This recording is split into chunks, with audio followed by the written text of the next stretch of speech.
Good morning, everybody. This is Michelle with Wonderland Wellness, and I am wondering how often do you, um, new tool, and it's popping messages at me.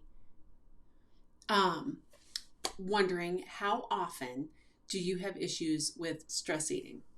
And stress eating is, I've seen all kinds of questions. You guys fill out these things when you come into the group, and that seems to be like this huge trend. And I want to talk about that today. Before I do, I just want to say I already said I'm Michelle, but I love this part. I cracked the code on 100-pound weight loss, and my goal is to help you crack your code. So last night, a few of us were joking around, and Angela called the women in our group Wonder Sisters. So I created this graphic that I'm going to show you guys because it made me laugh. And it just kind of steamrolled. But the point of the graphic is badass habit girl to the rescue. One of the ways that you can stop stress eating is by adjusting some habits. But there's a few steps, and today I want to share those steps with you. I will pin a post in here that actually has a link to a workbook that you can use to go through these steps step by step, and there's a lot of content in there to help you understand these steps a little deeper. But I wanted to go through this with you today to kind of give you a starting place. And I have to say, it was the amazing Jacqueline who came up with Badass Habit Girl to the rescue. So we're going to give credit where credit is due because I am not that creative. But what I am really good with is using habits to help us stay on our journey and not get overwhelmed. Stress eating actually has two components that you may not even be aware of because you are just feeling completely out of control. The two components are triggers and patterns. And in order to get control of the stress eating, now I'm not talking about binge eating. That will be with Dr. Nina on Saturday. This is specifically stress eating in response to just life. So there's triggers and there's patterns. The trigger is the moment that causes you to you feel the need to eat, but you may not actually eat at that point. I would actually often eat after yelling at the kids, yelling at the husband, having a stressful day at work. I'd be fine all day long, and then I'd get home, and then I'd just be out of control. All of those are triggers, but you have patterns associated with these triggers as well. As I said, my pattern was I would get upset, angry, stressed, overwhelmed, snap at everybody around me. And then after they all disappeared, that's when I would start stress eating. And that could be picking at things out of the cupboard, but I just couldn't stop. I would go back and have more, and then I'd go back and have more. But it's not classified as binge eating because I wasn't eating like 3,000 calories.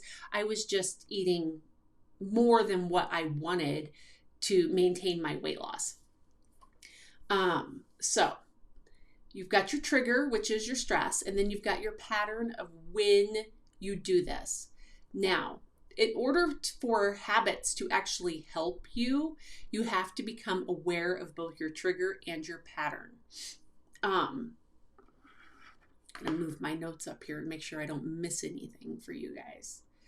Because the third part of redoing all of this for you is coming up with an alternative to do.